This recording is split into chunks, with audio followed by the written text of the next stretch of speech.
கிருஷ்ண யஜுர்வேதத்துல ஸ்ரீருத்ரம் சதருத்ரியம் மந்திர பாடத்துல 8வது அணுவாக்கத்துல நடுவுல் நாயகமா இருக்கிற வார்த்தை தான் நம சிவாய. அது எப்படி வரும்னா நம சங்கராய சமயஸ்கராய ச நம சிவாய ச சிவதராய ச. இந்த சிவா பஞ்சாட்சர மந்திரம் முதல்ல வெளிப்பட்டது வேதத்துல. அது மட்டுமா இந்த சைவ சித்தாந்தத்துல இருக்கிற நம்மளோட சயின்ஸ் அப்பர் திருஞான சம்பந்தர் அவங்க என்ன சொல்லியிருக்காங்க, சாகம் 1000 சந்தோகம் சொல்லப்பட்ட சிவபெருமானி ருத்ரா அப்படின்னு பாடியிருக்காரு. சாகம் 1000னா என்னாரு, சந்தோகம்னா என்னாரு அப்படின்னு பார்த்தா ஒரு வேதத்துக்கும் இத்தனை வகையான பிரான்சஸ் இருக்கும். அதாவது அதுதான் சன்ஸ்கிரிட் வந்து ஷாக்கான்னு சொல்லுவாங்க. ஷாக்கானா வந்து கிளைகள் ஓ பிரான்சஸ். அப்படி பார்த்தா ரிக்வேதத்துக்கு 21 ஷாக்காஸ் இருக்கும், சாம வேதத்துக்கு 1000 ஷாக்காஸ் இருக்கு. அதுதான் அப்புறம் திருஞான சம்பந்தர் என்ன சொல்லியிருக்காருன்னா சாகம் 1000 சொல்லப்பட்ட சிவபெருமானே, அதாவது சாம வேதமே சிவபெருமான புகழ பாடி இருக்குன்னு சொல்லியிருக்காரு. யாரு? அப்புறம் திருஞான சம்பந்தரும். ஒரு வேதத்தை பத்தி என்ன சொல்லியிருக்காரு, திருமந்திரத்துல வேத சிறப்பு பத்தி ஒரு பாடல் இருக்கு, பார்க்கலாமா? வேதத்தை விட்ட அறமில்லை, வேதத்தின் ஓதத்தகும் அறம் எல்லாம் உள்ள, தர்க்க விவாதத்தை விட்டுவிட்டு மதிஞர் வளமுற்ற வேதத்தை ஓதியே வீடு பெற்றார்களே. அவர் வேதத்தை பத்தி எப்படி பேசியிருக்காரு, வேதத்துல எல்லா டீச்சிங்ஸும் எல்லா அறங்களும் சொல்லிவிட்டன, வேதத்தை ஓதியே சான்றோர்கள் வீடு பெற்றார்களே, அந்த அளவுக்கு உயர்ந்து பேசியிருக்காரு. யாரு? திருமூலர். திருமந்திரத்துல சொல்லியிருக்க தொல்காப்பியம், புறநானூறு, அகநானூறு இந்த மாதிரி சனாதன தர்மம் வேத தர்மம் பத்தி பேசியிருக்காங்களா அப்படின்னு பார்க்கலாமா? அப்படின்னு பார்த்தா புறநானூறுல 224வது பாடல்ல ஒண்ணு வருது. பெருதி உருவில் பல்படை புரிசை எருவை நுகர்ச்சி யூப்பன் நெடுந்தோள் வேத வேள்வி தொழில் முடித்தது.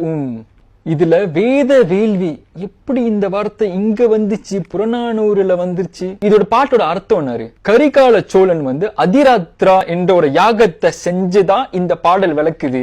அதாவது பருதி உருவில், பருதி உருவில்னா கருடன், ஈகிள். இதே ஃபார்மேஷன், அதாவது ஈகிள் ஃபார்மேஷன்ல ஒரு வேத வேள்வி செய்றாங்க, யக்ஞா செய்றாங்க. இதோட எக்ஸாக்ட் ரெஃபரன்ஸ் நீங்க பாத்தீங்கன்னா வேதத்துல சத்தபத்த பிராமண டெக்ஸ்ட்ல கிளியரா இருக்கும் எப்படி இந்த செய்யணும்னு இருக்கும். இந்த வேதத்தை தமிழகத்துல இருக்கிற கரிகால சோழன் வேத வேள்வியோட செஞ்சாருன்னு ஒரு ப்ரூஃப் இருக்கு. அப்படின்னா சனாதன தர்மம், இந்த வேத தர்மம், இந்த வேத வேள்வி செய்யற வேத தர்மம் நார்த்ல ஒண்டி இருந்துச்சுன்னா கரிகால சோழன் ஏன் செஞ்சிட்டு இருக்காரு இதெல்லாம்?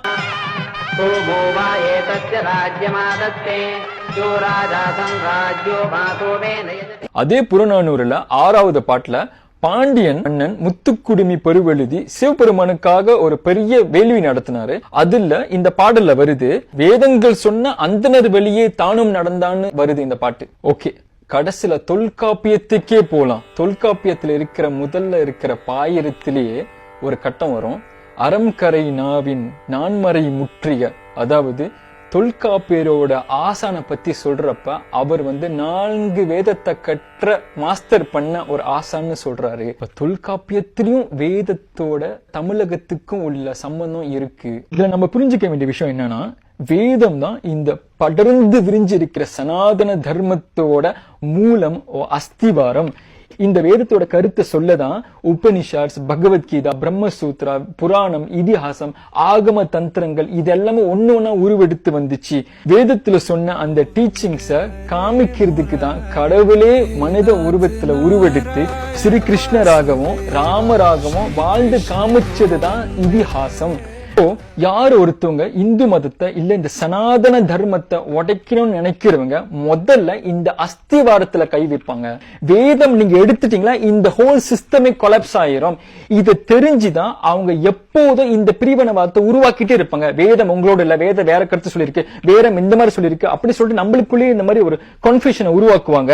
நீங்க வேதத்தை எடுத்துருங்க, வேதத்தை எடுத்தோன்னு ஆகமமும் பிரிஞ்சு போயிரும். ஆகமத்தை எடுத்தா உங்க கோயில் வழிபாடு இருக்காது, புராணம் இருக்காது, புராணத்தை எடுத்தா மார்த்தாஸ் வர ஃபெஸ்டிவல் எல்லாம் போயிரும். வேதத்திலிருந்து இந்த சம்ஸ்கிருத்தை நீங்க வந்து ஒரு மொழியா பிரிவினை நீங்க பார்க்க ஆரம்பிச்சீங்கன்னா வேதத்துல இருக்கிற மந்திர சொரூபமான இந்த ஒளிய நம்மள விட்டு போயிரும். நீங்க சரஸ்வதியும் விட்டுறணும், ஏன்னா சரஸ்வதி கையில பிடிச்சிட்டு இருக்கிறதே வேதங்கள் தான். சிவபெருமான்ல கையில இருக்கிற மானே வேதத்தை தான் குறிக்கும். அதனால நீங்க சிவபெருமான் வழிபாட்டும் நுப்பாட்டிடணும், ஸ்ரீகிருஷ்ணர் வழிபாட்டும் நுப்பாட்டிடணும். ஏன்னா ஸ்ரீகிருஷ்ணர் வேதங்களில் நான் சாம வேதன்னு சொல்லியிருக்காரு பகவத்கீதையில. இது எல்லாம் பிரிக்க பிரிக்க பிரிக்க பிரிக்க கடைசியில வெங்காயம் மாதிரி 0 ஆயிரும். வேதம் தான் நம்ம நம்ம இந்து மதத்தோட அஸ்திவாரம். இந்த அண்டர்ஸ்டாண்டிங் எல்லாத்துக்கும் தெரியணும். As a Hindu, as a Sanatana Dharma, நீங்க சைவமா இருக்கலாம், வைஷ்ணவரா இருக்கலாம், சாக்தரா இருக்கலாம், கௌமாரமா இருக்கலாம், எந்த சண்மதமா இருந்தாலும் சரி, எல்லாத்துக்கும் பொதுவா இருக்கிறது தான் இந்த வேதம். யாரும் ஒருத்தவங்க இந்த வேதத்தை பத்தி பிரிவினை உருவாக்குறாங்களோ அப்பேற்பட்ட கருத்தை நம்ம கிட்டே வர விடாம விரட்டி அடிக்கணும். அப்பதான் அந்த தர்மத்துக்கு நீங்க செய்யற சேவை. தர்மோ ரக்ஷதி ரக்ஷிதா. எப்ப இந்த தர்மத்தை நீங்க காப்பாத்துறீங்களோ அந்த தர்மம் உங்களை காப்பாத்தும்.